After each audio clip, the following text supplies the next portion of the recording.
여러분 안녕하십니까. MBN 토요 뉴스 와이드입니다. 윤석열 대통령에 대한 구속영장 실질심사가 오후 2시부터 시작이 돼 지금까지 서울 서부지법에서 열리고 있습니다. 현장에 나가 있는 취재기자 연결하겠습니다.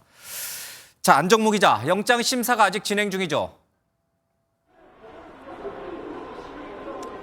네, 서울 서부지법에 나와 있습니다. 윤석열 대통령에 대한 구속영장 실질심사는 오후 2시를 조금 넘겨 시작됐는데요. 윤 대통령은 오후 1시쯤 서울구치소를 출발해 심사 시간이 임박한 2시 직전에 서울 서부지법에 도착했습니다. 호송차에서 내리지 않은 채 곧장 지하주차장으로 들어가 윤 대통령의 모습을 볼 수는 없었는데요.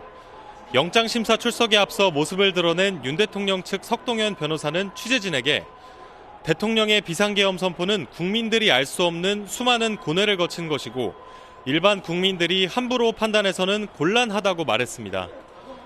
윤 대통령 측 석동현 변호사는 대통령은 정장 차림으로 법정 중앙에 좌정했다고 법정 내부 상황을 전하기도 했습니다. 오늘 신문에 참석한 윤 대통령 변호인은 모두 8명입니다. 변호인단은 공수처 수사의 불법성과 비상계엄 선포의 정당성을 주장할 것으로 보입니다. 공수처 측은 구속 필요성을 강조할 것으로 예상되는데요. 윤 대통령이 체포된 이후에도 진술을 거부하고 있다는 점을 들어 증거인멸의 우려가 있고 합법적인 체포영장 집행을 물리력을 동원해 막은 점을 들어 도주 우려가 있다고도 주장할 것으로 보입니다. 심사 결과는 이르면 오늘 밤이나 내일 오전 중으로 나올 것으로 보입니다. 앞서 윤 대통령에 대한 체포영장 심사 결과가 청구서 접수 시점으로부터 33시간가량 걸렸는데요. 현직 대통령 신분인 만큼 구속 결정이 미칠 수 있는 파장이 크기 때문에 심사에 오랜 시간이 걸릴 수 있다는 법조계의 전망도 나왔습니다. 만약 구속영장이 발부된다면 현직 대통령이 구속되는 헌정사상 초유의 사태가 됩니다.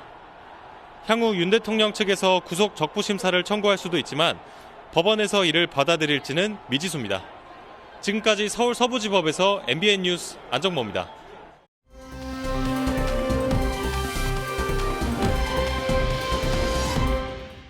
네, 영장심사가 끝나고 윤석열 대통령이 구속심사 결과를 기다리게 될 장소죠. 서울구치소로 이번에는 가보도록 하겠습니다. 안병수 기자, 윤석열 대통령 언제쯤 돌아올 것 같습니까? 네, 서울구치소 앞에 나와 있습니다. 앞서 윤 대통령은 오후 1시 30분쯤 법무부 호송용 차량을 타고 이 서울 서부지법으로 향했는데요. 이 경호관들은 호송차에 함께 탈 수 없기 때문에 이 호송차 주변을 경호 차량이 에워쌌습니다. 이 구금된 지 나흘 만에 처음으로 이 구치소를 나선 건데요. 체포 당일 공수처 조사를 받은 이후 사흘 동안 수사기관 조사를 거부했기 때문에 오늘 구속영장 실질심사에도 불출석 전망이 나왔습니다. 하지만 오늘 오전 변호인들과 접견한 뒤 출석하기로 전격 결정을 했는데요. 대통령 변호인단 윤갑금 변호사는 법정에 직접 출석해 당당하게 대응하는 게 좋다는 건의를 대통령이 받아들였다고 배경을 설명했습니다. 이 서부지법 신문이 끝나는 대로 윤 대통령은 다시 서울구치소로 돌아와 이 심사 결과를 기다릴 예정입니다. 구치소 앞에는 윤 대통령의 지지자들 약 100명 정도가 집회를 열고 구속 반대를 연호했는데요. 이 경찰이 기동대 60여 명을 투입해 현장을 통제했는데 일부가 경찰 저지선을 밀치면서 작은 충돌이 발생하기도 했습니다. 지금까지 서울구치소에서 MBN 뉴스 안병수입니다.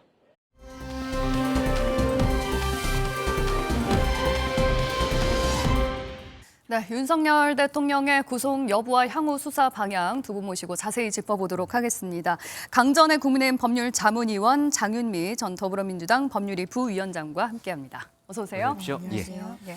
자, 지금 윤석열 대통령이 서울 서부지법에서 영장 심사에 응한 지 지금 이제 2시부터 시작했으니까 한 1시간 30분 정도가 지났습니다. 원래 이 정도 시간이 걸리나요? 아니면 보통의 경우에는 훨씬 더 짧게 끝나나요? 일반적인 피의자들 같은 경우에는 오래 걸리지 않습니다. 보통 뭐 10분에서 20분 정도 10분에서 20분 정도? 그렇게 오래 하지는 않는데요. 그런데 뭐 정치인들이라든지 경제인들 좀 사건이 크고 복잡한 경우에는 영장실질심사가 오래 걸리는데요. 보통의 경우에는 뭐 오전에 영장실질 심사를 하면 오후 3시 이전에는 결과가 나오고 뭐 이 정도의 수준입니다. 근데 이렇게 좀 거물들이 영장실질 심사를 받을 때는 보통 오후에 하고요. 그리고 결과는 새벽 정도에 나오는데 이게 오늘 윤석열 대통령 같은 경우는 피의자의 신분으로서 직접 출석하지 않았습니까? 예. 직접 출석했기 때문에 오늘의 신문이 조금 더 길어질 것으로 예상이 됩니다. 보면은 김용현 전 장관이라든지 이런 다른 관련자들 같은 경우에는 군사령관들, 예. 영장실질심사 자체를 포기하겠다라고 하면서 아예 나가지를 않았거든요. 그런 경우에는 변호인들만 출석해서 진행을 할 수가 있는데 그럴 때는 조금 더 속도감 있게 진행되는 부분들이 있고 당사자가 갔을 때는 뭐 형사재판이 진행되는 것처럼 일일이 모든 것에 대해서 완벽하게 파악할 수는 예. 없겠지만 그래도 판사가 이것을 보았을 때 좀 질문하는 깊이가 더 깊어질 수가 있는 것이거든요. 그럼 구체적인 부분들에 대해서 피해자 본인이 진술하는 부분들이 있고 그것이 기록이 남기 때문에 예. 조금 더 오래 걸리게 되지 않을까라고 예상됩니다. 평소 일반인들의 구속영장 심사는 보통 10분에서 20분 정도면 끝나는데 이번 사안 같은 경우는 뭐 굉장히 좀 네. 신중하게 또 길게 갈 수밖에 없다. 근데 대통령이 직접 이제 판사 앞에서 이 어떤 여러 가지 상황에 대해서 직접 설명을 하겠다라고 해서 오늘 이제 직접 심사에 참석한 거잖아요. 그렇게 되면 판사가 이쪽에는 이제 공수처 검사, 이쪽에는 이제 대통령 변호인단 이제 변호사들이 이제 서로 옥신각신하면서 이제 법적 공방을 벌일 텐데 대통령이 손들고 본인이 내가 직접 설명하겠다 이렇게 발언을 계속할 수 있나요? 심사 끝나는 시간 동안?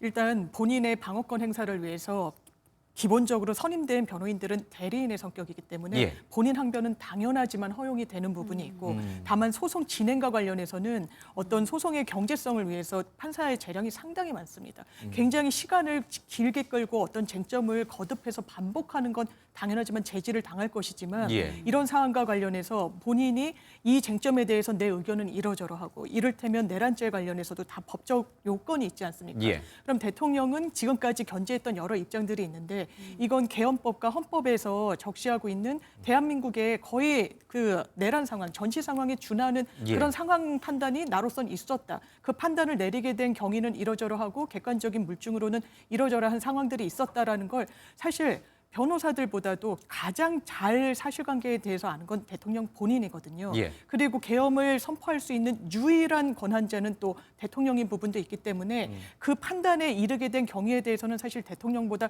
더 잘 설명을 할 수 있는 사람은 없는 겁니다.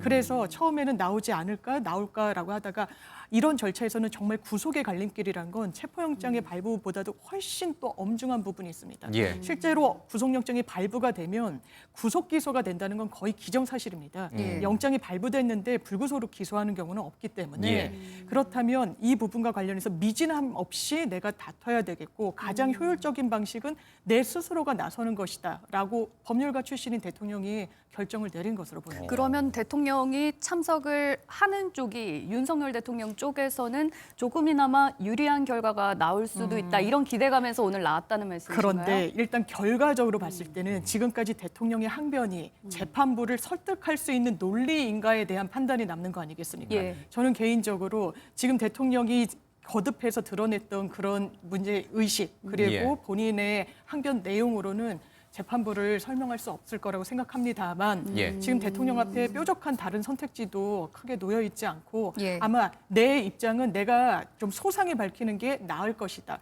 그리고 이 절차에서 본인이 출석하지 않고 만약에 영장이 발부되면 본인으로서는 상당히 후회가 되는 부분도 있어서 일단 법률적인 결단을 내린 측면이 있어 보입니다. 근데 그러니까 이제 우리 시청자분들이 조금 이제 잘 명확히 구분져야 될 것이 네. 체포 영장을 발부하는 거, 구속 영장을 발부하는 거, 그리고 나중에 구속 적부심을 하는 거, 네. 또 이 과정을 다 거쳐서 기소가 이뤄진 뒤에 처음 본안 재판이 열리는 거, 네. 그때의 판사의 기준은 다 제각각일 거 같아요. 그렇죠. 왜냐하면 판사가 개인은 다 다른 예. 사람들이고 본인의 법과 양심에 따라서 판단을 하는 것이기 때문에 이러한 과정에서 같은 판사가 결정을 하게 되지는 않습니다. 체포 같은 경우는 처음에 체포영장이 발부가 되지 않았습니까? 이거는 정당한 이유 없이 수사에 응하지 않았다라는 것이 그 소명이 되었다라고 본 것이죠. 당시 판사는. 그렇기 때문에 그것은 수사를 위한 것입니다. 그래서 48시간이라는 시간만 주어진 것이고 수사에 오지 않았기 때문에 48시간 동안 조사를 하라라는 개념인 것이고요. 예. 이 오늘 하고 있는 구속영장 실질심사 같은 경우에는 20일 정도를 이제 구속을 하게 됩니다. 이것도 역시 물론 수사를 하게 되는 부분들이 있는데 처음에 체포영장은 수사에 응하지 않거나 수사에 응하지 않을 우려가 있을 때 발부가 되는 것이고 구속영장은 범죄의 중대성 그리고 도주의 우려 예. 그리고 증거인멸의 우려 이런 것들이 있을 때 발부가 되는 것이거든요. 그런데 지금 윤석열 대통령에게 있어서 범죄의 중대성이라는 것은 현재 피의 사실이 내란죄가 포함이 되어 있기 때문에 내란 우두머리라고 제명이 그렇죠. 적시돼 있더라고요. 내란과 직권남용 권리행사 방해가 들어있는데 내란죄 같은 경우 법정에 상당히 높기 때문에 여기에 대해서는 일단은 범죄의 중대성 자체는 인정될 가능성이 높습니다. 그런데 도주의 우려 같은 경우에는 대통령의 신분이기 때문에 지금 아직 현직 대통령이지 않겠습니까? 그렇다면은 또 지금 출국 금지도 이미 나와 있는 상황이고 예. 어딘가를 움직일 때 경호처 차량들이 함께 다니는 모습들이 있는 것이죠. 예. 지금 뭐 민주당 같은 경우에는 지금 관저에서 나갈 수도 있는 것 아니냐라는 형태로 이야기를 하지만 대통령이 지금 대한민국 내에 어디에 있든지 간에 도주를 하기는 어려운 부분들이 현실적으로 있지 않나 싶습니다. 예. 문제가 될 것은 아마도 증거인멸의 우려가 될 것으로 보이는데요. 지금 공수처에서는 대통령이 뭐 텔레그램을 삭제했다라든지 이런 것들에 대해서 문제 제기를 하고 있는 것으로 보이는데 일단 관련자들과 입을 맞출 가능성에 대해서도 이야기를 하고 예. 있습니다. 김용현 전 장관이라든지 관련자들은 이미 대부분 다 구속 기소가 되어 있는 상황이에요.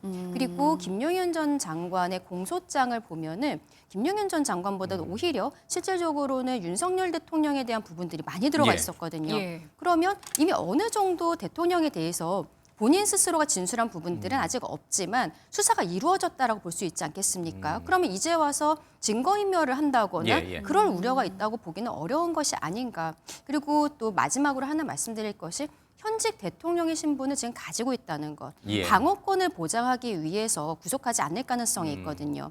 뭐 지금 국민의힘에서 이야기하고 있는 것은 이재명 대표의 경우에도 영장실질심사 과정에 있어서 위증교사 혐의가 소명된다. 그리고 대북 송금 과정에 있어서 그 이화영 전 부지사의 진술이 번복되지 않았습니까? 진술 번복에 부적절한 개입이 있어 보인다라고 하면서도 방어권을 보장해줘야 된다라고 했던 부분들이 예, 예. 있거든요. 그러면 지금 윤석열 대통령 같은 경우에 현직 대통령의 입장이었기 때문에 입장인 상황이기 예. 때문에 이렇게 구속까지 해야 되는 필요성이 있는 것인가에 대해서 아마 그 부분도 재판부에서 좀 고민이 깊은 부분일 것으로 보입니다. 예, 그 이제 사람들의 관심은 오늘 대통령에 대한 구속영장이 발부될 것인가 아니면 풀려나서 한남동 관저로 다시 돌아갈 것인가 하는 부분이 이제 오늘 제일 우리 국민이 관심 갖게 네. 지켜보는데 앞서 말씀하신 대로 구속영장 발부 요건 크게 세 가지 정도로 맞습니다. 그러니까 범죄의 어떤 중대성 그 부분은 사실 여기 계신 두 변호사님도 어느 정도는 이제 다 인정하시는 거죠. 뭐 내란 우두머리라든지 직권남용과 관련돼서 범죄가 상당히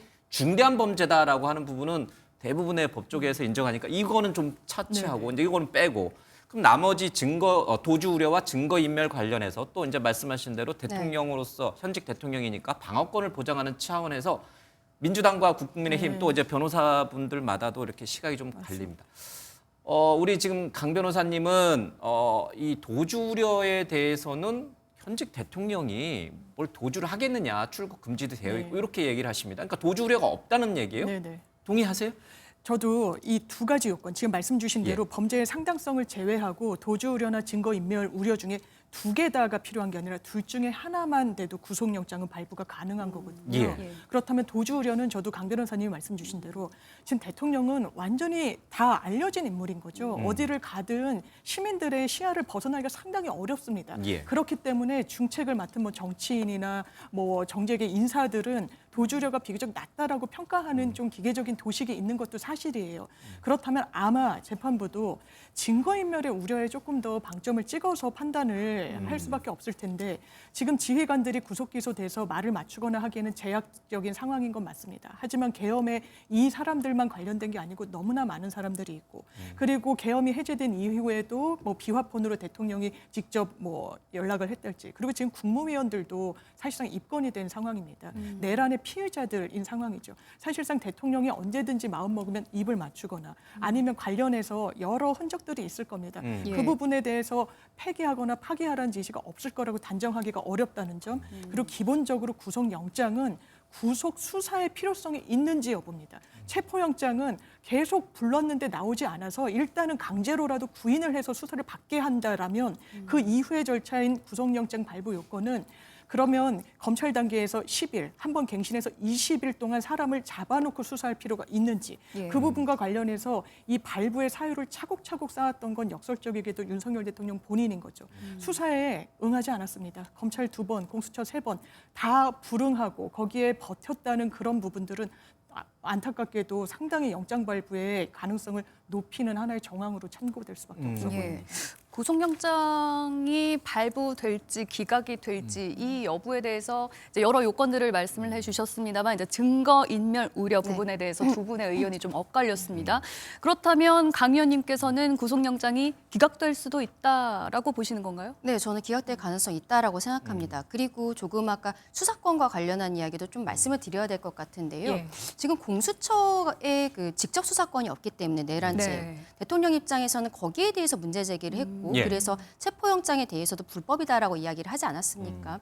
그런데 만약에 오늘 구속영장이 그 인정이 돼서 영장이 발부가 된다면 예. 지금 공수처 같은 경우에는 본인들이 열흘 정도 조사를 하고 그다음에 검찰에서 열흘 조사하고 그리고 예. 검찰이 기소할 것이다라고 이야기를 하고 있습니다. 지금 법상으로는 검찰이 기소하는 것이 맞거든요. 예. 그런데 문제는요. 내란죄의 직접 수사권은 경찰만 가지고 있습니다. 그럼 지금처럼 공수처에서만 지금 수사하지 않았습니까? 예. 공조수사본부라는 것을 공수처가 경찰과 함께 꾸렸지만 법적인 개념이 아니에요. 예. 그리고 첫 번째 체포영장 집행 과정에서 당시에 경찰 같은 경우에는 박종준 전 경호처장을 그때 체포하려고 했었는데 예. 공수처장이 거부했기 때문에 체포하지 못했다라고 언론에 밝힌 바가 있거든요. 네. 그러면서 본인들은 이번 체포영장의 집행 주체가 공수처이기 때문에 공수처의 말을 따를 수밖에 없었다라고 아쉬워하면서 이야기한 부분들이 있습니다. 예. 결과적으로 공조수사본부가 완전히 하나가 된 것이 아니고 공수처는 이 대통령에 대한 수사에 대해서 본인들만이 하고 있다라는 것,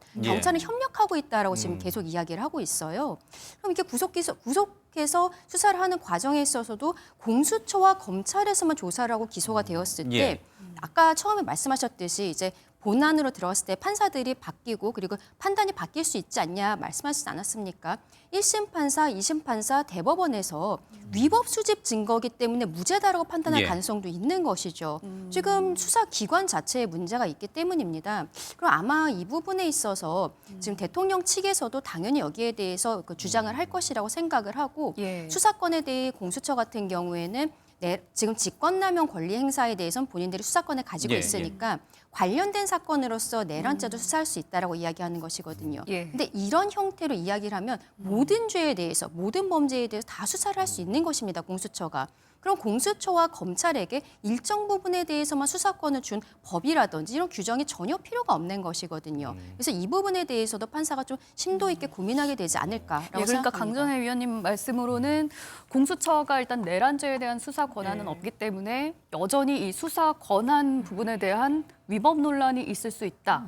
따라서 구속영장이 기각될 가능성도 있다라고 보셨습니다. 그런데 저는 뭐 법률적으로 문제 제기는 할 수 있다고 생각하는데 그렇다면 최종적으로 교통 정리를 해주는 건 법원이에요. 그러면 이 수사권과 관련해서 지금까지 법원의 판단이 어떻게 나왔는지 체포영장이 2번 발부가 됐습니다. 수사권 문제가 없다라는 거예요. 한 번 이의 신청했지만 기각됐습니다. 예. 체포 적부심까지 서울중앙지방법원에 했죠.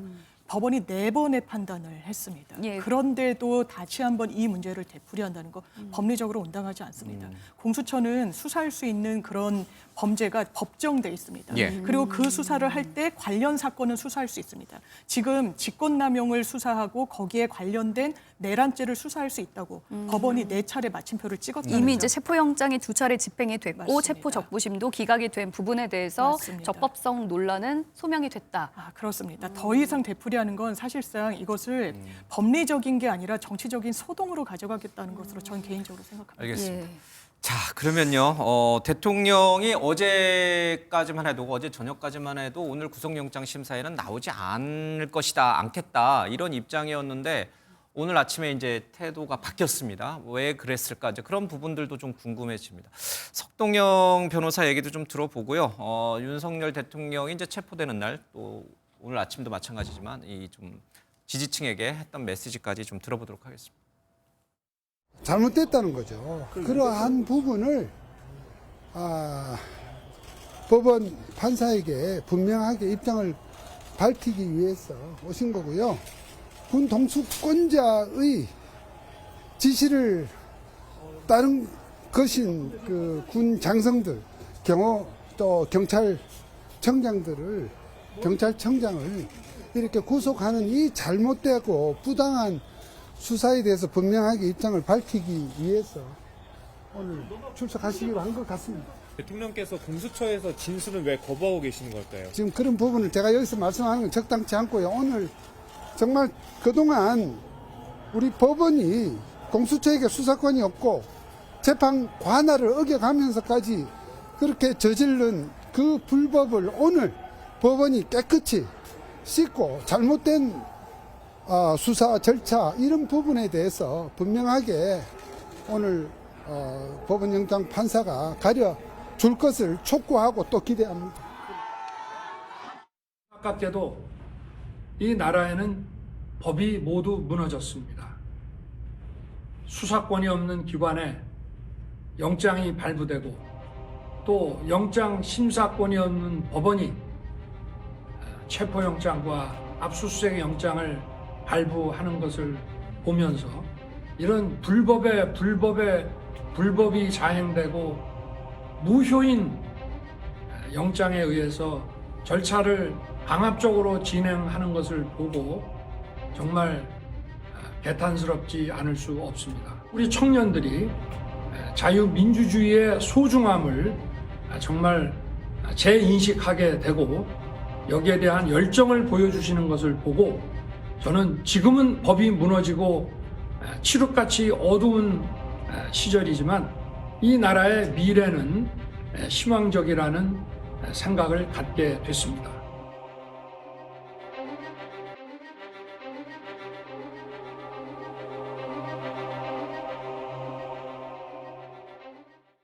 예, 대통령이 어제도 구치소에서 이제 SNS를 통해서 좀 메시지를 냈습니다.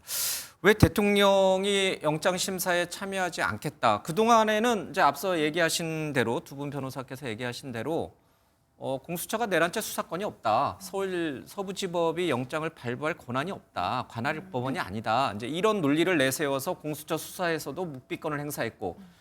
서부지법에 대해서도 영장이 나온 것을 인정하지 않는 그런 태도를 보여야 하는데 이거를 뒤집고 오늘 서부지법으로 직접 갔단 말이에요. 그 이유가 뭘까?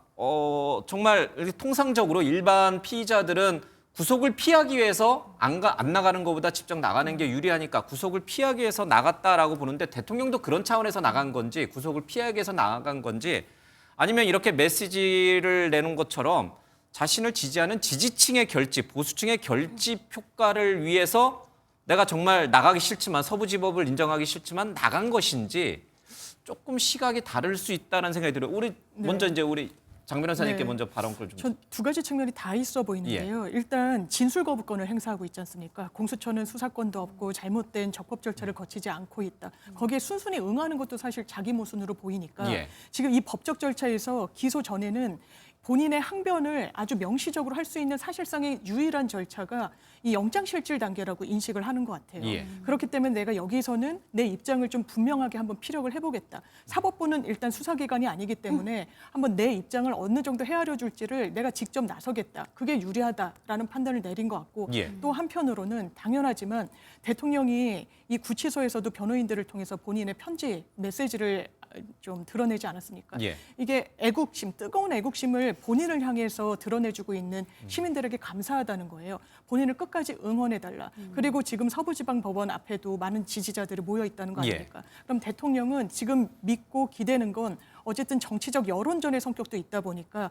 지지층한테 내가 메시지를 드러낼 때 그냥 구치소에 있는 상황보다는 실제로 참여를 하고 그러면 그 메시지가 당연하지만 언론을 통해서 취재를 통해서 드러날 겁니다. 어떤 말을 했고 어떤 방어권 행사했는지 그런 두 가지 포석으로 오늘 출석을 한 게 아닌가 두 가지 생각합니다. 포석이 다 있다. 그러니까 정치적 메시지와 본인의 구속을 피하기 위한 법원의 판단을 한번 내가 받아보겠다라고 하는 두 가지 측면 그런 다 것 있다. 같습니다. 예. 저는 지금 대통령 측에서는 공수처의 수사권에 대해서 문제 제기하고 있는 것이고 서부지방법원이라든지 법원의 판사에 대해서 문제 제기를 했던 것은 아니었다라고 생각을 합니다. 관할법원이 아니라고 네, 맞습니다. 하지 않았습니까? 관할법원이 아닌데 공수처가 서부지방법원에서 굳이 영장을 발부받았던 것 거기에 대해서 문제 제기를 했던 것이고 왜냐하면은 공수처 법에는 그 공수처의 1심 관할법원이 서울중앙지방법원이라고 예. 명시적으로 되어 있기 때문에 원칙을 지켜달라고 이야기를 했던 것이죠. 그리고 거기에 대해서 체포영장이 나왔습니다만 체포영장에 대한 적부심은 서울중앙지법이 하지 않았습니까? 그때 예. 기각이 나왔는데 변호인 측에서 바로 나온 입장은 법원의 판단을 존중한다라는 것이었어요. 그렇기 때문에 어쨌든 공수처에서 이러한 수사와 이 과정을 진행하는 것 자체에 대해서 계속적으로 문제 제기를 하고 있지만 법원의 판단에 대해서는 받아들이겠다라는 입장을 보인 것으로 보이고 예. 그래서 서부지방법원에서 오늘 처음에는 중앙지법을 해줬으면 좋겠다라고 했지만 서부지방법원에서 오늘 열리게 된 구속영장 실질심사에 있어서도 본인이 직접 가서 판사에게 소명을 하겠다는 의지를 보인 것으로 보입니다. 예.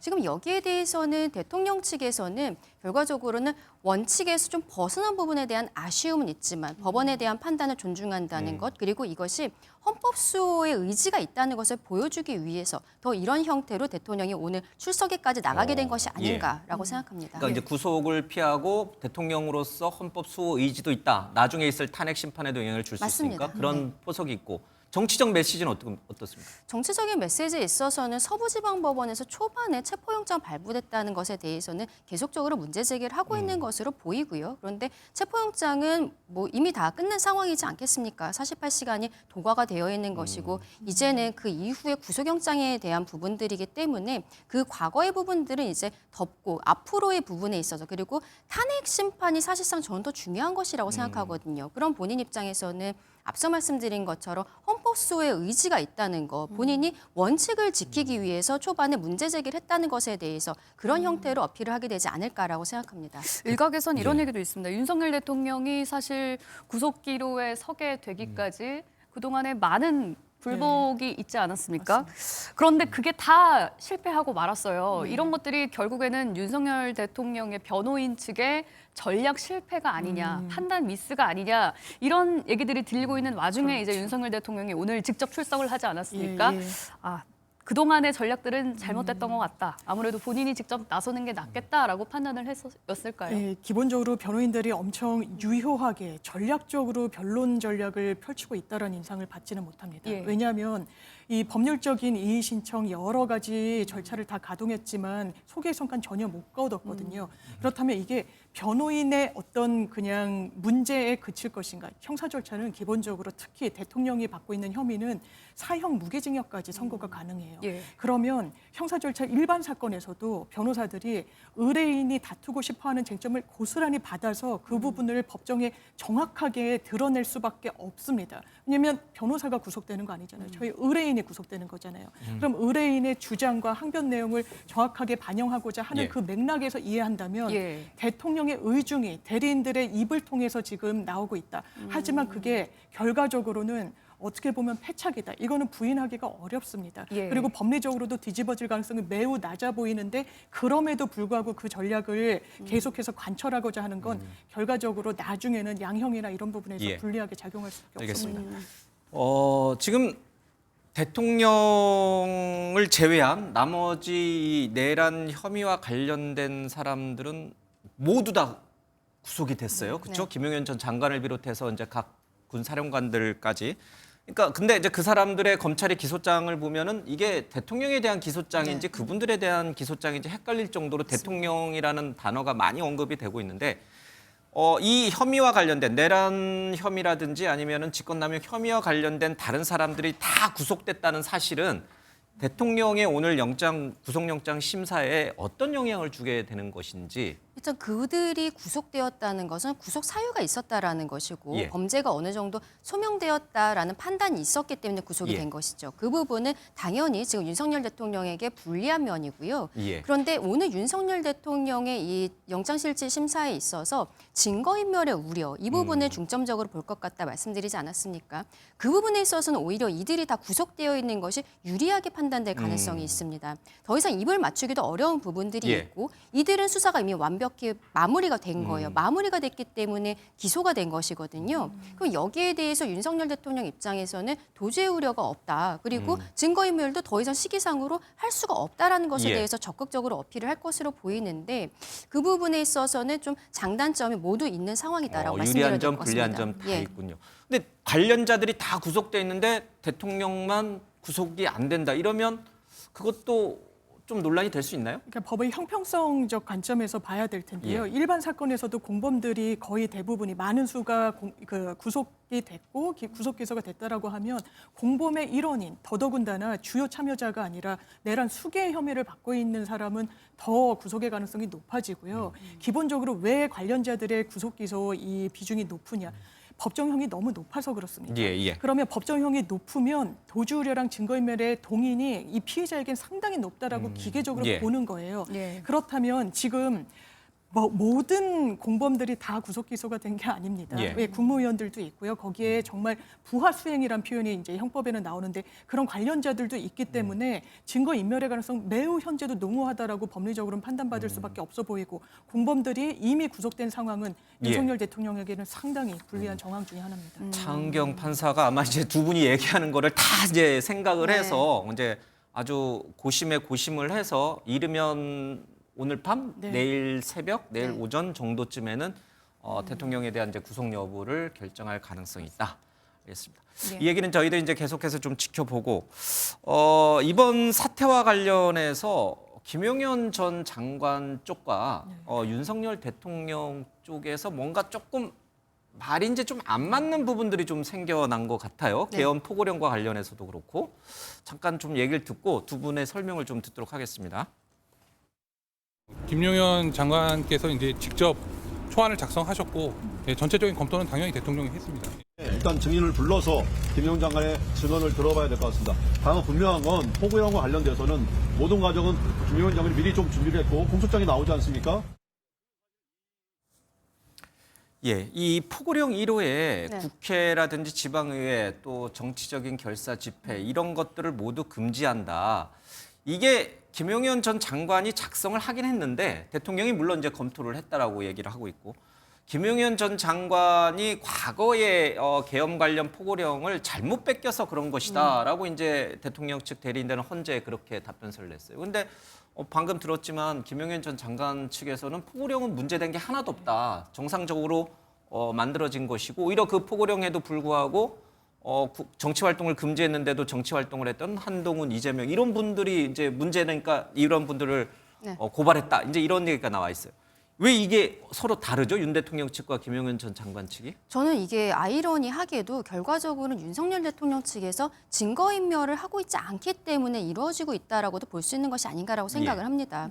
지금 국민들께서는 김용현 전 장관과 윤석열 대통령이 굉장히 가깝게 함께 공모를 해서 모든 것이 입이 맞춰져 있는 상황이 아니냐라고도 생각하실 수 있겠지만 지금 지금 보신 것처럼 서로 간에 생각이 좀 다른 부분들이 있거든요. 김용현 전 장관 같은 경우는 이제 윤석열 대통령의 탄핵 심판에 그 증인으로 되지 않았습니까? 1호 증인이 돼버려서 예, 맞습니다. 가장 먼저. 가장 중요한 사람이고 대통령 다음으로 모든 것에 대한 책임을 지고 있는 사람이기 때문에 상징성이 있어서 첫 번째 증인으로 나온다라고 생각을 하는데요. 예. 아마도 그 증인 신문 과정에 있어서 포고령 작성 경위라든지 이런 것들에 대해서 이야기를 할 것으로 보입니다. 근데 저는 이 부분에 있어서 대통령 변호인 측에서 이렇게 주장을 하는 것이 맞는지 좀 의문이 드는 부분들이 예. 있어요. 왜냐하면은 김용현 전 장관이 무언가를 잘못 베꼈다라든지 이런 것들에 대해서 그럼에도 불구하고 최종적인 책임권자는 윤석열 대통령이라는 것, 이런 것은 변함이 없는 부분이거든요. 그래서 사실관계에 대한 부분들의 일부가 언론에 좀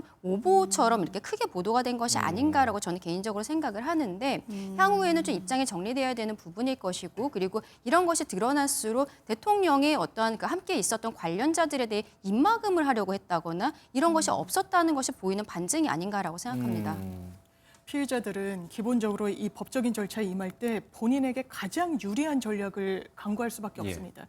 윤석열 대통령은 지금 이 부분과 관련해서는 내 책임이 아니라고 이야기를 하고 있는 거예요. 김용현 전 장관의 책임이다. 근데 내가 국회를 그렇죠. 뭐 봉쇄해라 이렇게 한 건 아니다, 포고령에. 포고령이 최소한 내 의사대로 넣은 게 아니다. 이건 김용현 전 장관이 잘못 뺏겨왔다라는 그 내용을 헌재에 제출했다라는 거 아닙니까? 기본적으로 이런 형사 절차, 이 사건을 재구성하는 절차입니다. 이게 안 맞을 수도 있어요. 퍼즐을 맞춰가는데 정합적이지가 않은 거죠. 그럼 누구 말이 더 맞을 것인가를 헤아리는 그런 증명력을 헤아리는 절차인데, 저는 대통령이 계엄과 관련해서는 유일하게 선언할 수 있는 헌법적 권한을 가진 사람입니다. 그렇기 때문에 이런 부분을 잘못 뺏겨왔다는 걸 그대로 내라고 해서 내가 책임이 없다라고 하는 그 항변 자체도 말이 안 되지만 실제로 그랬을 리도 가능성이 전 기본적으로 낮다라고 생각합니다. 포고령은 계엄의 핵심 중에 핵심입니다. 이게 거의 법을 대체하는 효과까지 있기 때문에 그렇다면 이 부분에 대해서 엄밀한 이런 스크린을 전혀 거치지 않았다. 대통령이 알아서 하라고 했다. 예. 그것 자체도 문제지만 설사 그랬을까라는 생각이 드는 부분이 있고, 이거는 관계자들이 너무 많습니다. 일단 내부 균열이 생기는 거예요. 본인의 이해관계에 있었을 때 이건 내 책임이 아니다. 이거는 저자의 책임이다. 이 부분은 내 책임이지만 사실 A라는 사람한테 더 책임을 물어야 된다라는 절차가 이제 더 펼쳐질 겁니다. 그렇다면 이런 상황 속에서 윤석열 대통령한테 유리하게 갈 것인가? 아니요. 이미 예. 공소장에서 모든 부분이 윤석열 대통령을 정조준하고 있고 이미 내 탓이 아니라고 하는 부분에 대해서는 바로 반박이 또 김용현 전 장관의 변호인들을 통해서 나오고 있는 거 아닙니까? 이 부분은 어떤 형사 절차에서도 일말의 균열이 지금 보이고 있는데 앞으로는 더 곳곳에서 드러날 거라는 생각이 듭니다. 이게 이제 가정인데, 만약에 지금 김용현 전 장관 측에서 입장을 바꿔서 네. 헌재 가장 첫 번째 증인 가운데 가장 첫 번째 증인 신문에 올라갔을 때, 맞다, 이건 내가 집어넣은 거다, 대통령은 이에 대해서 별로 그렇게 관여하지 않았다, 내가 잘못 뺀 게 맞다, 이렇게 진술을 네. 바꿔서 할 경우에 어떻게 됩니까? 그러면 대통령? 헌재는 기본적으로 징계 절차입니다. 그렇기 때문에 이 사람이 대통령직을 수행할 수 있는 헌법적인 법률 위반, 헌법과 법률 위반이 있는 부분인데, 계엄을 선언할 수 있는 유일한 헌법적 권한자로서 포고령이라는 아주 핵심적인 내용조차 제대로 검토를 하지 않았다는 건 그 직에 있을 자격이 과연 있느냐라고 판사들이 생각할 다시 가능성이 반문할 수 매우 있군요. 높은 결국엔 예. 대통령의 책임이 될 수밖에 없다. 그렇습니다. 이런 말씀이시군요. 알겠습니다. 대통령 경호처 수사 관련 얘기도 좀 해보도록 하겠습니다. 대통령의 체포영장 집행을 막았던 경호처 수뇌부가 줄줄이 경찰에 소환되고 또 체포가 됐습니다. 관련해서 준비된 영상 보고 얘기 이어가겠습니다. 어떤 점 위주로 설명하실지 말씀 부탁드립니다. 소임을 다하지 못한 사람으로 드릴 말씀이 없습니다. 영장 집행 막았다는 혐의 인정하십니까? 저는 정당한 경호 임무 수행을 한 겁니다. 직원들에게 무기 사용이나 무장 지시하신 적 있나요? 없습니다.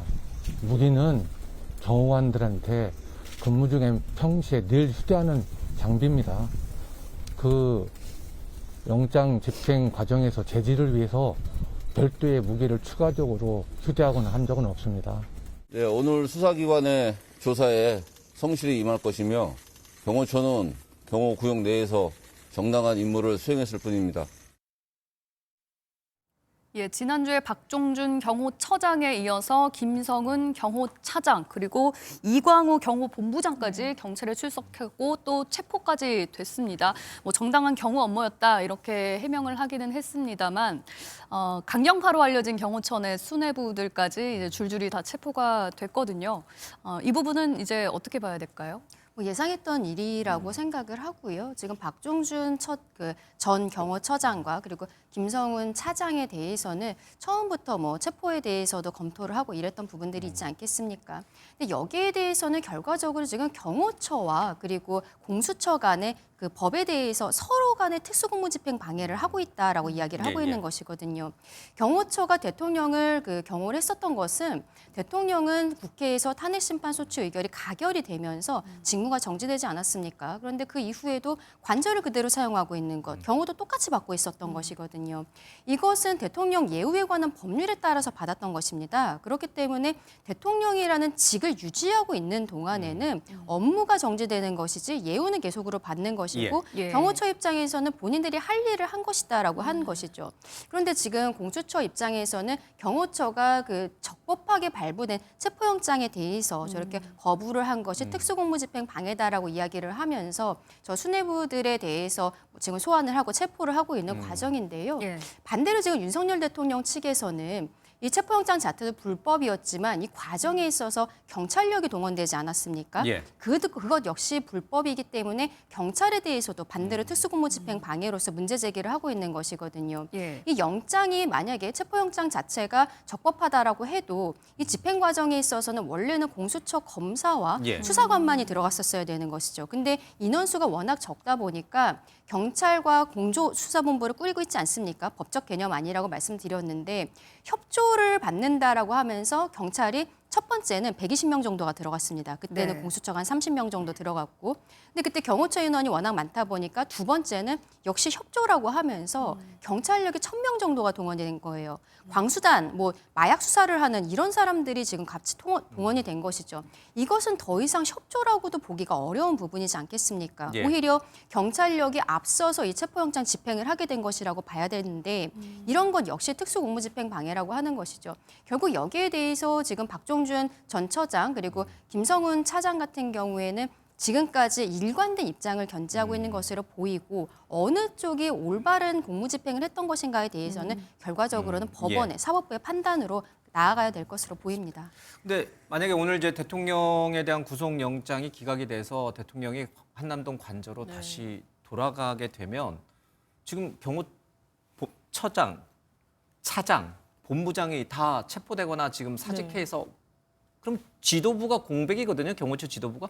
대통령에 대한 경호는 문제가 없는 건가요? 그럼 아마 후순위에 그 직급을 대행할 수밖에 없는 인원이 이 경호처를 좀 지휘할 수밖에 없어 보이는 부분이 있고요. 만에 하나 영장이 기각돼서 한다면 그 부분에서 경호 업무에 공백이 세울 것 같지는 않습니다. 지금 지휘부 몇 명이 없다고 해서 경호처의 어떤 조직 자체가 완전히 뭐 흔들리거나 할 부분은 아니라서 그런 상황은 없을 것 같습니다. 알겠습니다. 뭐 경호처가 대통령 생일날 뭐 경호관들을 동원해서 뭐 윤비어청가 노래를 부르겠다 뭐 이런 논란도 있는데 뭐 그런 논란들은 이제 사후적으로 조금 다시 논의해볼 필요는 있을 것 같습니다. 앞서 김용현 전 장관에 대한 이제 헌재 증인 얘기를 좀 했었는데 2차 변론이 이제 지났어요. 이제 다음부터 이제 증인 신문을 시작해서 본격적으로 아마 변론이 탄력을 받아서 속도전 있게 나갈 것 같은데 2차 변론에 있었던 모습 잠깐 화면으로 보겠습니다.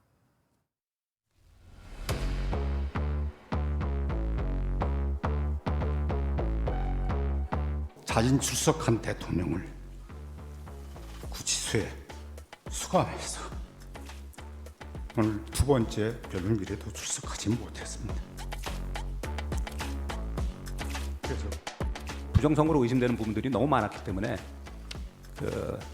민주주의의 근간을 갖다 흔드는 부정선거라는 것은 의혹을 밝히는 건 대통령의 책무입니다. 자물쇠를 갖다가 꽂은 것처럼 돼 있는데 거기다가 검은 종이를 갖다 하나 씌워가지고 나중에 보면 양쪽으로 다 빼게 돼 있습니다.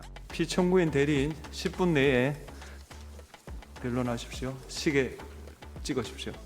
러시아와 우크라이나 전쟁을 보십시오. 이미 그 전쟁은 2014년에 크리미아를 반도를 점령했을 때부터 그 민족 간의 어떤 갈등을 이용해서 발언을 제한하겠습니다. 앉으십시오.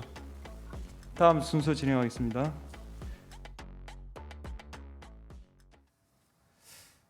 예, 지금 이제 준비 기일을 거쳐서 이제 두 번째 변론까지 이루어졌습니다. 뭐 첫 번째 변론일에는 이제 대통령이 참석하지 않아서 4분 만에 끝났고 이제 2차 변론이 이제 본격적으로 이제 시작이 된 건데 1차, 2차만 놓고 뭐 어느 쪽으로 좀 흐름이 흘러가고 있다 이렇게 단정하기 굉장히 어렵습니다. 그러나 이제 사람들의 관심은 헌재 재판관들이 뭘 물어봤고 이제 이쪽 국회 소추단이든 어쨌든 대리인단이든 어떻게 답변했느냐 이런 걸 이제 유심히 좀 보고 있는데 두 분 변호사의 개인적인 좀 평가가 좀 궁금해집니다. 우리 강 변호사님은 어떻게 보셨어요? 2차 변론에서 소추단 쪽이 제기한 여러 가지 이 소추 혐의와 관련해서 헌재 재판관이 적절하게 잘 질문을 했고 또 대통령 측 대리인단에서 적절하게 잘 방어를 했다라고 보십니까?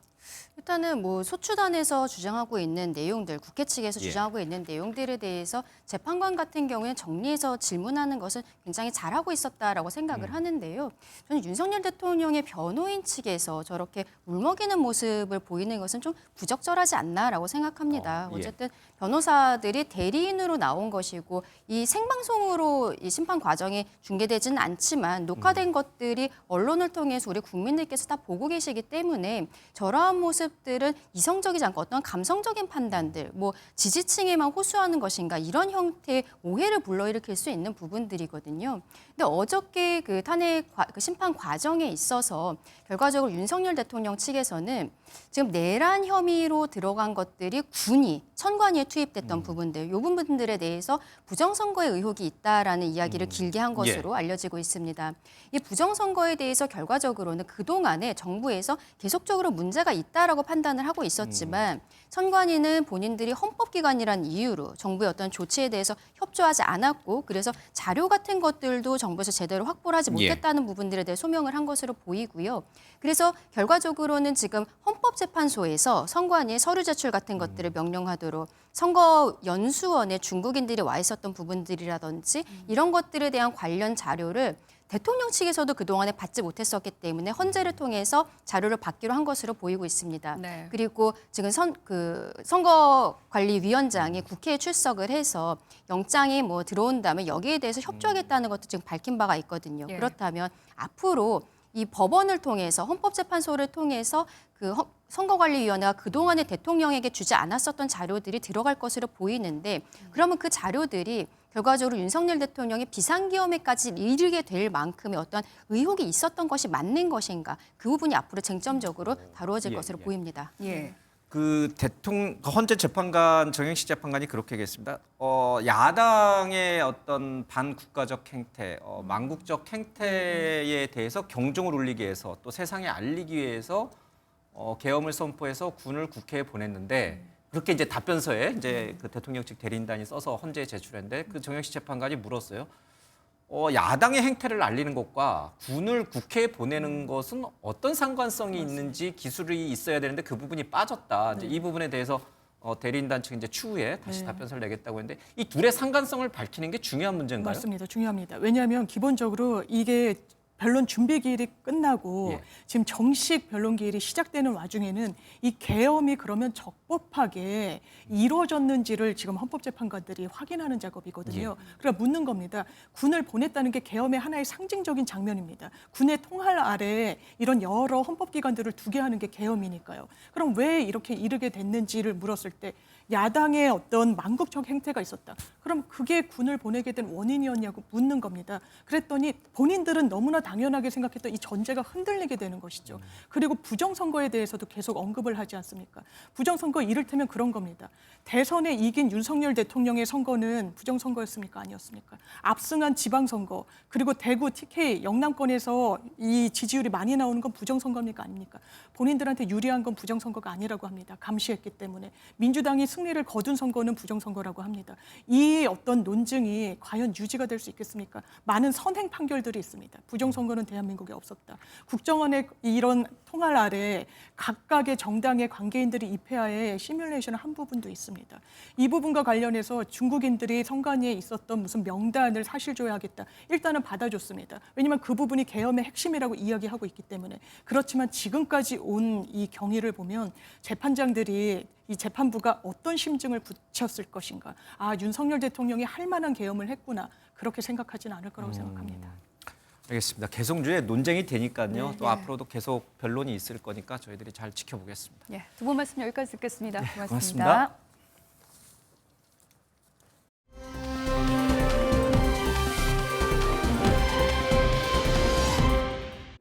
단말기의 공지사항을 참고해 주시기 바랍니다. 다음은 의사일정 재석 274인 중 찬성 188인, 반대 86인으로서 윤석열 정부의 내란 외환 행위의 진상규명을 위한 특별검사 임명 등에 관한 법률안에 대한 수정안은 가결되었음을 선포합니다.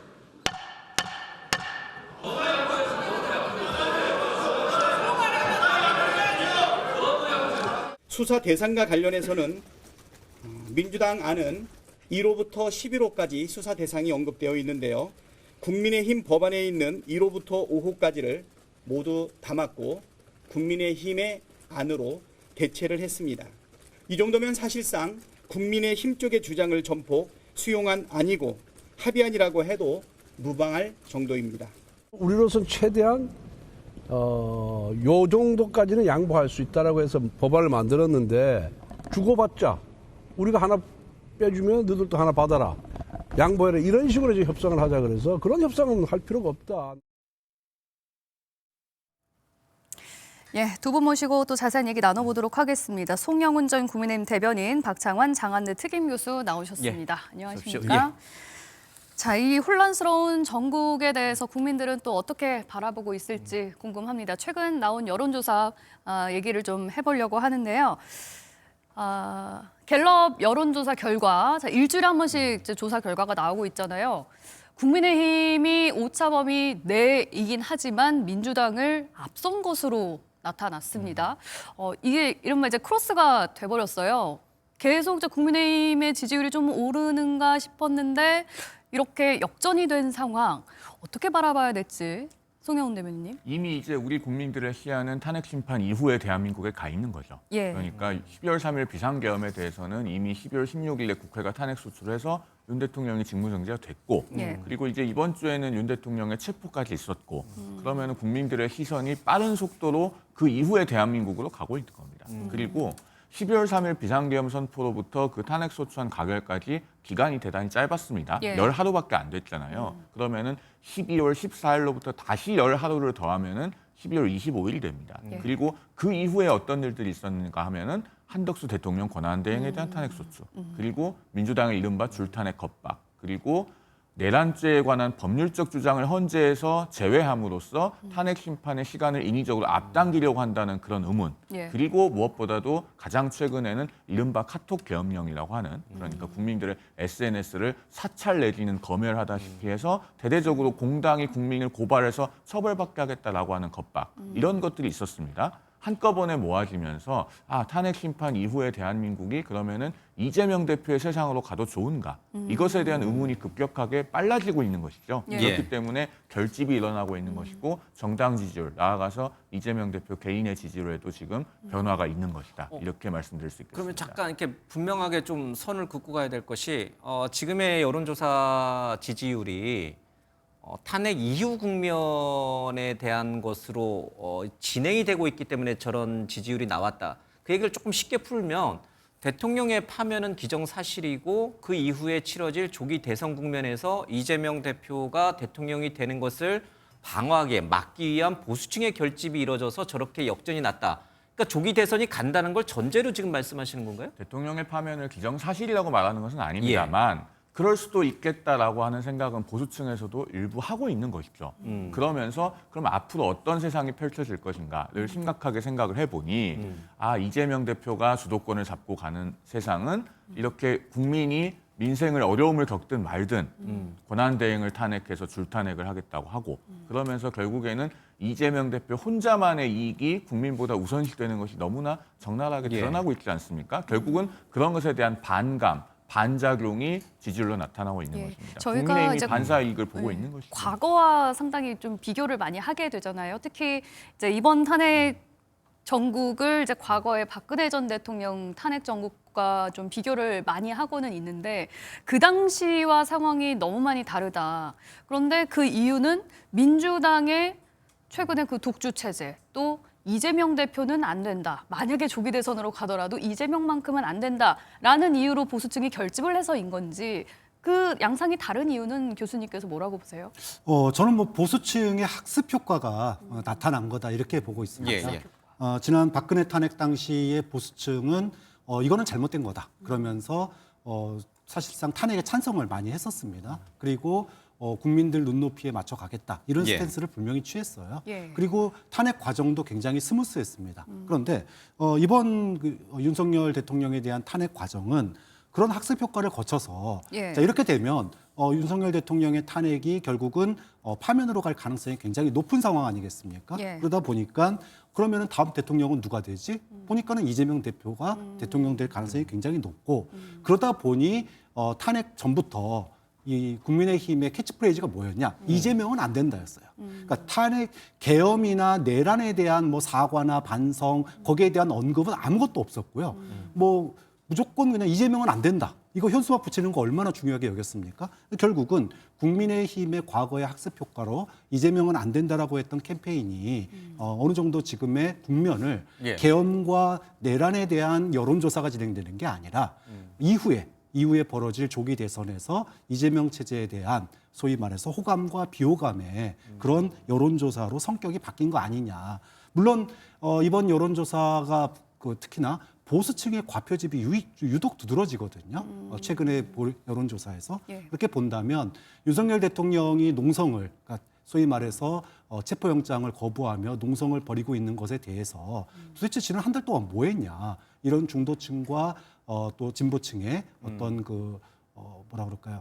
좀 실망감 이런 것도 있었고 그리고 공공기관의 충돌이라고 하는 것은 아무래도 국민들에게는 불안감도 나타내는 요소도 있거든요. 좀 그런 측면들을 본다면 지금의 이 보수의 결집 현상 이 부분은 이재명 대표에 대한 호불호의 영향 그리고 보수의 과표집 이런 것들이 종합적으로 나타나는 거 아닌가 이렇게 그러면 보겠습니다. 오늘 대통령의 구속 여부가 지지율에도 영향을 주게 되나요? 만약에 오늘 구속됐을 경우 아니면 또는 구속이 기각이 돼서 한남동 관저로 돌아갈 경우에 지지율은 어떻게 예상이 됩니까? 그래도 우리가 과거의 그 지지율을 여론조사를 보면 예. 이거 좀 너무 기대했던 것보다 모를까요 보수가 확 올라가거나 또는 진보가 확 올라가면 그 다음 주에 여론조사에서는 그것이 굉장히 조정되는 효과가 있어요. 그러니까 즉 저는 오늘 만약에 윤석열 대통령에 대한 구속영장이 인용이 돼서 구속이 된다 그러면 진보층의 결집이 빠르게 나타날 가능성이 있다고 봅니다. 그럼 지지율이 또 바뀔 그렇죠. 수 있다. 여론조사에 대한 응답도 굉장히 적극적이 될 거고요. 그러면 저는 뭐 소폭이지만 다시 민주당이 상승하는 걸로 그러니까 재역전하는 걸로 나타날 가능성이 있다고 보고 근데 결국은 이런 부분은 지금 지형이 빠르게 바뀌고 있다는 거예요. 정치의 지형이. 그동안에는 계엄과 탄핵에 대한 분노가 지배를 했다면 이제는 좀 더 국민들이 냉정해져서 다음 대통령은 누가 될 것인가 거기에 대한 생각들 그에 대한 것들이 여론조사에 굉장히 반영될 가능성이 있다고 근데 박 교수님의 말을 또 다시 뒤집어 놓고 얘기하면 오늘 대통령에 대한 구속영장이 기각이 돼서 한남동 관저로 돌아가면은 지금 국민의힘 지지율이 더 높이 올라가고 민주당과 격차가 더 벌어질 수 있다. 그 뜻인 거죠?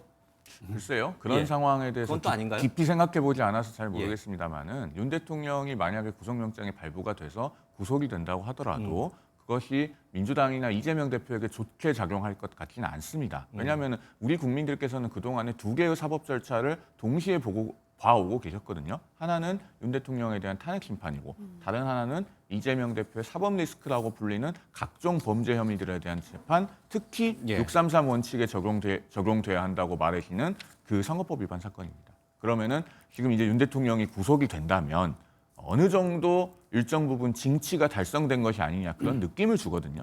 구속이라는 가시적인 효과가 있기 때문에. 그러면 다른 한편으로 국민들께서는 아니 이재명 대표는 1심을 799일이나 재판을 받았는데 도대체 2심은 언제 재판을 하지? 왜 저렇게 힘이 있는 사람에게는 절차가 계속 지연되어야 하는 것인가? 이런 시선을 갖고 계속 보게 되실 거예요. 그런 부분 때문에 민주당과 이재명 대표가 이걸 극복하려면은 훨씬 더 많은 것들을 내려놔야 됩니다. 과연 그런 것을 할 수 있겠는가라고 자문해 보면은 답이 쉽게 나올 것이다라고 생각합니다.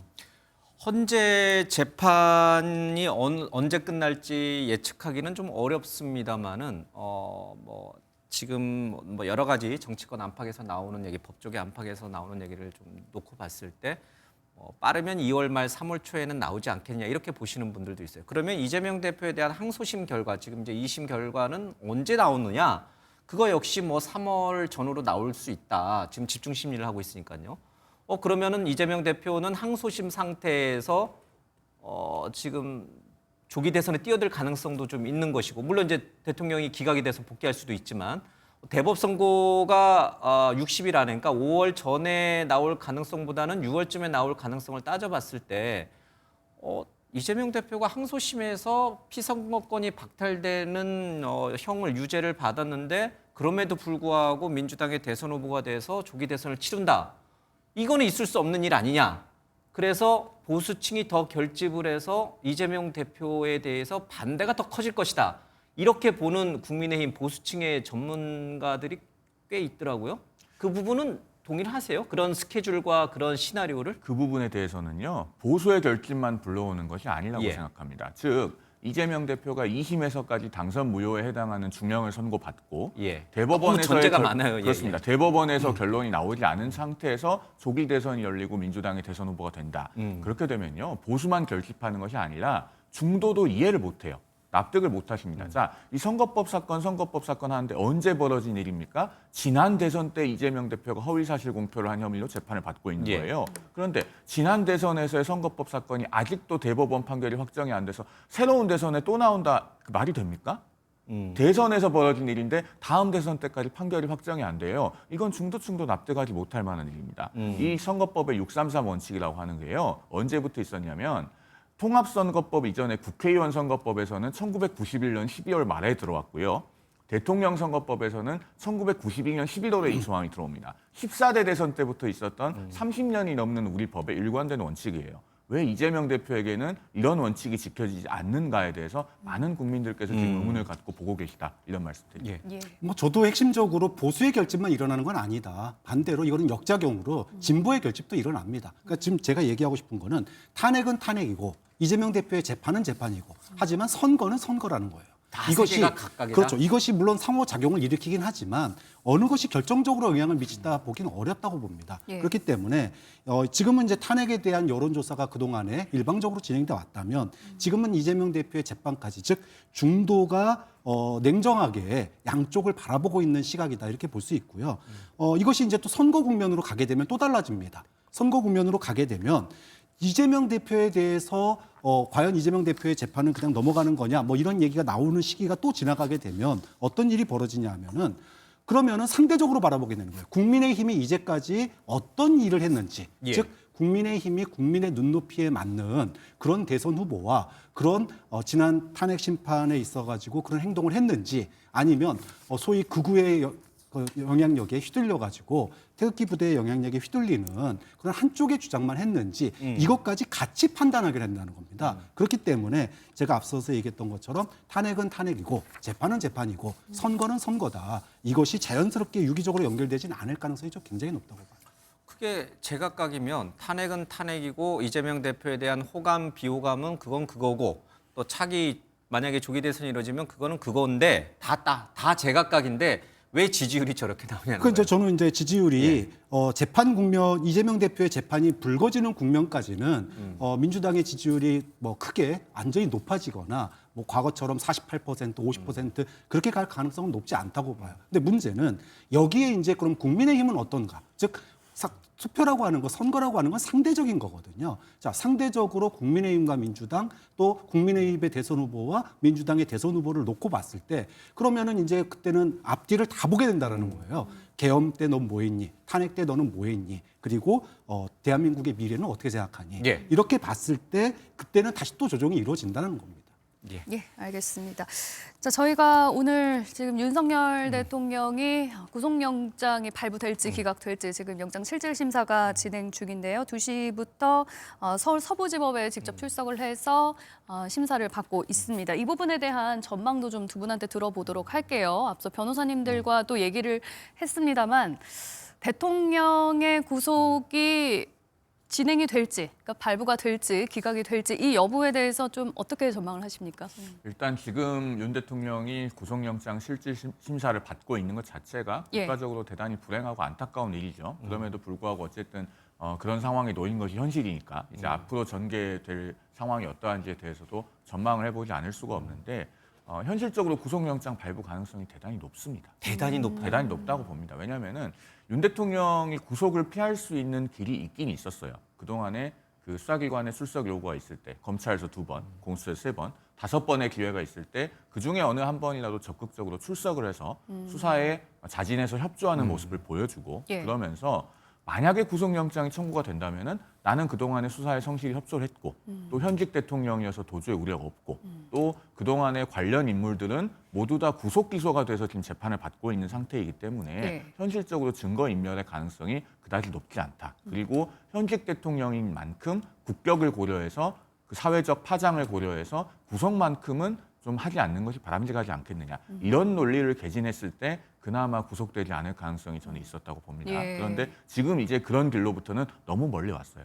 그리고 체포 과정에서 여러 가지 있었던 사회적 논란 이런 예. 것들도 법원이 모두 본 상태고 그리고 대법원 2심 구속 얘기를 보면은 그 증거인멸에 관한 염려를 판단을 할 때 이런 요소가 있습니다. 피의자 측이 피해자 등 증인에 대해서 어느 정도의 압력이나 영향력을 행사할 수 있는지 여부. 즉 사실상의 영향력을 보는 거예요. 윤 대통령은 직무정지가 되어 있지만 대통령으로서의 사실상의 현실적인 영향력은 여전히 존재합니다. 그런 상황에서 이 증거인멸의 염려를 불식시키려면 예. 앞서 제가 말씀드린 것처럼 대단히 높은 수준의 수사에 대한 적극적인 협조가 그동안 쌓여왔어야 됩니다. 그런 부분이 부족하기 때문에 현실적으로는 구속영장 발부 가능성이 대단히 높다고 전망하지 않을 수 없고 예. 이 상황에서 만약에 제가 방송에서 기각이 될 것이다라고 예상한다면 그건 전문가로서 양심적이지 않은 예측. 앞에서 기각이 될 수 있다라는 전망을 세게 발언을 해주시기도 해주셨는데. 했습니다만, 예, 교수님께서도 발부될 거라고 보십니까? 뭐 사법 정의가 살아 있으려면 당연히 발부돼야죠. 어떤 피의자가 수사도 거부하고 영장도 거부하고 공권력을 동원해 가지고 그 영장을 물리적으로 막았고 또 심지어는 구치소에 있는 상태에서도 수사를 거부하고 있는 상황입니다. 자, 이런 상태에서 불구속인 상태로 수사가 진행될 수 있겠습니까? 사실상 굉장히 어렵다. 그렇기 때문에 예. 강제 구인 상태에서 수사를 통한 기소로 이어질 수밖에 없는 그런 사법적인 판단이 나오는 게 너무나 정상적이고 상식적인 판단이다. 그렇게 보는 거죠. 근데 이게 참 예단하기 어렵습니다. 지금 이제 보통 앞서 이제 변호사 두 분하고 얘기할 때는 이제 일반인 같은 경우는 구속영장 실질 심사가 보통 이제 10분에서 20분이면 끝난다고 그러는데 지금 2시간 30분이 지났어요. 또 우리 취재 기자들 얘기를 들어보면은 더 길어질 것 같다. 그래서 대통령이 언제쯤 서울 서부지법에서 나올지 이제 그 부분을 예측하기 어렵다. 이제 이런 얘기가 지금 현장 기자들을 통해서 좀 들어오고 있습니다.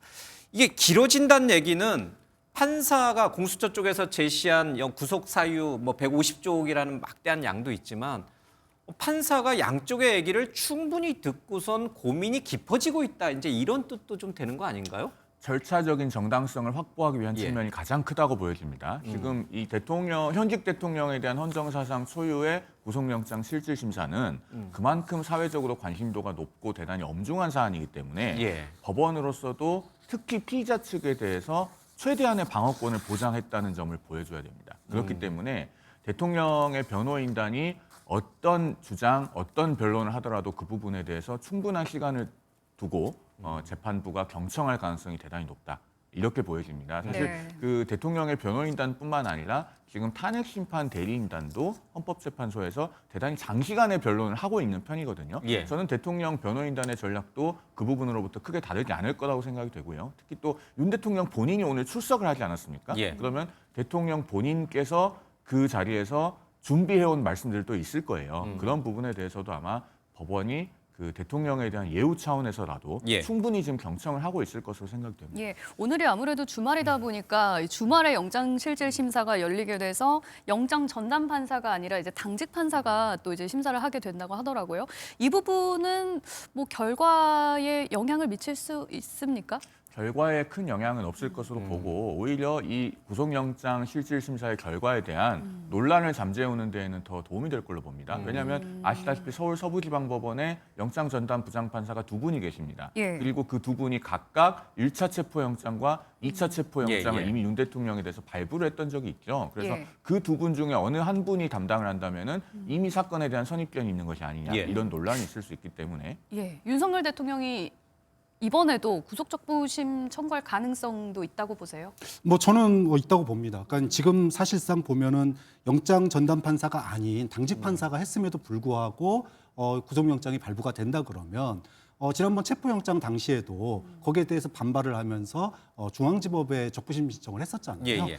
이번에도 할 수 있는 모든 것을 다 할 거다. 그렇게 보면 영장 발부가 되면 바로 적부심 신청을 다른 법원에 낼 가능성이 굉장히 높다고 봅니다. 결과는 이제 오늘 밤 내지는 내일 오전, 내일 새벽에 나올 가능성이 있는데 뭐 시나리오는 두 개입니다. 하나는 이제 기각이 돼서 서울구치소에서 이제 나와서 한남동 관저로 돌아가는 경우가 있고, 하나는 구속이 돼서 서울구치소에서 대기하다가 바로 이제 구속 상태로 이제 전환하는 경우인데, 한남동 관저로 가게 되면 불구속 상태에서 공수처가 검찰에다 넘겨서 수사를 넘겨서 검찰이 기소를 하게 되는 절차를 받나요? 그러면 재판을 한남동 관저에 있으면서 재판을 받게 되는 건가요? 일단 만약에 석방이 돼서 예. 불구속 상태에 놓이게 되면은 공수처가 아마 조금 더 보강 수사를 하겠죠. 바로 검찰에 넘겨야 될 만한 어떤 그 기한이 없기 때문에. 예, 왜냐하면 예. 지금 구속이 되면은 결국 구속 기한 20일 내에 기소를 해야 되고, 공수처는 대통령에 대한 기소권이 없습니다. 예. 그렇기 때문에 검찰로 기한 안에 넘겨야 되는 것인데, 그 부분이 사라지기 때문에 아마 지금까지 공수처가 보여온 조직 논리를 감안하면 대통령에 대해서 상당 기간 더 보강 수사, 그러니까 직접 불러서 조사하는 것은 하지 못하더라도 다른 주변적인 증거를 더 수집해서 구속영장 재청구까지 나가지 않겠는가, 이렇게 보여집니다. 다만 저는 앞서도 말씀드렸듯이 현실적으로 지금 구속영장 기각 가능성이 그렇게 높다고 보지는 않습니다. 근데 그러면 이제 다른 두 번째 시나리오, 구속이 됐을 경우에 그러면 서울구치소에 다시 대통령은 이제 가 있는 거죠, 구속 상태가 돼서. 그렇죠. 근데 이번에 체포영장이 집행된 이후에도 대통령 공수처 수사에 불응을 했어요. 안 나갔어요, 서울구치소. 그러면 구속 상태에서도 안 나가면 공수처는 강제로 대통령을 데려와서 수사 사무실에 앉힐 수 있느냐. 강제로 인기해와서 조사실에 오게 하는 것은 가능하죠. 그것은 대법원 판례가 있습니다. 2013년 7월에 나온 대법원 결정이 예. 있어서요. 그 구속영장의 효력이 수사기관이 그 구금되어 있는 장소로부터 피의자를 조사할 수 있는 장소까지 인치할 수 있는 효력을까지 미친다고 봅니다. 대법원 판례가 있어서 할 수는 있는데, 다만 그게 무슨 실익이 있느냐라는 측면에서 그러니까요. 가서 또 의문이 있죠. 묵비권 행사하면. 어차피 진술 거부권을 예. 행사할 것이기 때문에 저는 추가적인 조사를 공수처가 굳이 시도를 할지에 대해서도 여전히 의문을 갖고 그러니까 있습니다. 그런 점들을 고려해 볼 경우에는 물론 이제 판사가 결정할 일입니다만 구속시켜도 수사에 별 실익이 없다, 이렇게 판단할 수도 있는 거 아니에요? 물론 뭐 그렇게 볼 수도 있습니다. 예. 그런데 문제는 윤석열 대통령이 구속되지 않고 나왔을 때, 소위 말해서 석방됐을 때 재범의 가능성, 그다음에 증거 재범이란 뭘 말하는 겁니까? 그러니까 제2 지금 계엄을 또 해요? 아니요. 그건 안 되잖아요. 제2의 계엄, 제3의 계엄 얘기하는 게 아니고요. 예. 그러니까 지금 그 지난 영장의 집행을 둘러싼 사법부의 어떤 그 판결, 여기에 대해서 부정하는 모습을 보였잖아요. 그에 따른 선전과 선동에 대해서 야당은 거기에 대해서 내란 선전 선동이다, 사법 질서를 갖다 부정하는 거다, 이렇게 됐는데, 그 부분이 굉장히 노골화되고 또 그것이 결국은 사법부에 대한 공격으로 이어질 가능성이 있기 때문에 이 부분까지, 이런 실질적인 효과, 즉 대통령이 가지고 있는 위상과 역할이라고 하는 측면에서 아무리 직무가 정지됐더라도 지속적인 메시지를 통한 소위 사법기관의 불법 수사다, 이런 주장이 결국은 국가의 안정성을 해친다라고 하는 관점을 보면, 즉 사안의 중대성을 보면 예. 결국은 이것 또한 구속의 사유가 될 가능성이 좀 굉장히 높다고 보는 거죠. 그런 측면에서 단순하게 수사에 응하냐 안 응하냐만은 가지고 저는 구속 여부가 결정되는 건 아니라고 봅니다. 예, 지금 정치권 이제 국회에서는 내란 특검 가지고 또 시끄럽잖아요. 어제 이제 민주당에서 야당 주도로 법안을 넘기기는 했습니다만 국민의힘은 또 협상이 되지 않았고, 그런데 이 특검과 관련해서 만약에 특검이 통과되고 생기더라도 이게 과연 효과가 있을 것인가, 무용론도 나오고 있거든요. 만약에 이제 윤석열 대통령이 구속이 된다면 20일 동안 수사를 하고 이제 기소가 될 텐데, 특검이 만들어지려면 또 한 달 가까이 걸리기 때문에 이미 재판에 들어가 있는 상황에서 특검이 또 움직이게 되는 거 아니냐, 효과가 있는 것이냐, 이런 얘기가 있어요. 말씀하시는 것처럼 바로 그 부분 때문에 특검의 효용이 상당히 의문시되죠. 결국에는 예. 특검이 할 수 있는 유의미한 일이라고 하면은 이미 검찰이 기소해 놓은 사건, 그리고 군 검찰이 중앙 지역 군사법원에 그 기소된 사건에 대해서 가져와서 통합적으로 공소유지를 하는 것 말고는 큰 소용이 예. 없습니다. 그러면 이런 특검을 굳이 왜 해야 되느냐라는 비판도 제기되고 있는데 그 타당성이 없다고 할 수가 없죠. 그런 측면에서 이번에 인지 사건에 대한 조항이 들어가냐 안 들어가냐가 굉장히 중요해요. 예. 사실은 노상원 전 정보사령관 같은 경우에 우리가 몰랐던 내용들이잖아요. 우리가 눈으로 본 거는 국회와 선관위 난입한 것만 봤지 그 뒤에서 정말로 선관위에 대해서 그런 식으로 조사하고 뭐 고문까지 생각하는 예. 그런 거 생각해 본 적도 없고 또 북한에 대한 도발을 유도를 하는 것도 생각해 본 적이 없었어요. 그러면 앞으로 특검이 만약에 출범되지 않으면 예. 이런 소위 말해서 새로운 밝혀지지 않은 실체적 진실을 밝히는 과정이 사라지게 된다는 점에서 특검이 이런 실체적 진실에 꼭 필요한 하나의 관문이 될 수밖에 없다. 그럼에도 출범을 해야 한다. 그렇죠. 윤석열 대통령에 대한 직접 조사뿐만 아니라 예. 소위 내란 주요 종사자들이 이들 말고 또 없는지 그 부분에 대한 조사도 특검 통해서 실질적 진실을 가는 과정에 굉장히 중요한 문제라고 봅니다. 근데 여야가 뭐 합의해서 만들 수 있을까요? 지금 상황에서 일단은요. 합의점이 있습니까? 지금 특검에 관해서는 여야 협상 과정도 대단히 좋지 않았다고 보여져요. 그러니까 민주당에서 일정한 쟁점에 관해서 결국에는 일부 수정을 해서 통과를 시킬 거면은 예. 협상 과정에서 흔쾌하게 국민의힘 주장의 타당성을 인정하고 여야 합의를 위해서 좀 더 접근하는 태도가 필요했습니다. 그런데 그런 것은 없고 협상은 결렬이 되고 결국에는 또 야당 위주로 단독 통과를 시키지 않았습니까? 예. 그렇게 되니까 결국은 국민의힘에서도 제2요구를 해달라고 최상목 권한대행에게 건의를 하는 거예요. 결국에는 계속 다람쥐 쳇바퀴 도는 정치가 반복되고 있고 그 사이에 지금 수사는 많이 진도가 나가서 이제 그러면 윤 대통령도 앞으로 곧 기소될 것이 유력한데 그때 가서 특검 출범해서 뭐 하겠습니까? 협상 결렬의 원인은 민주당에 있다. 그러니까 차 떼고 포 떼고 했는데 이제는 마하고 상도 떼져요. 그럼 이게 장기입니까? 그런 점에서 과연 특검, 그러니까 실체적 진실을 밝히기 위한 조사의 진정성이 있는지 굉장히 의심스러운 아니었다. 이렇게 얘기할 수밖에 없습니다. 대통령이 구속이 돼도 또 구속이 되지 않아도 우리 사회의 이 분열된 양상은 바뀌지가 않는 것 같습니다. 좀 차분하게 법원의 결과를 좀 존중해 줬으면 좋겠습니다. 예. 네, 뉴스와이드 여기서 마치도록 하겠습니다. 시청해 주신 여러분 고맙습니다.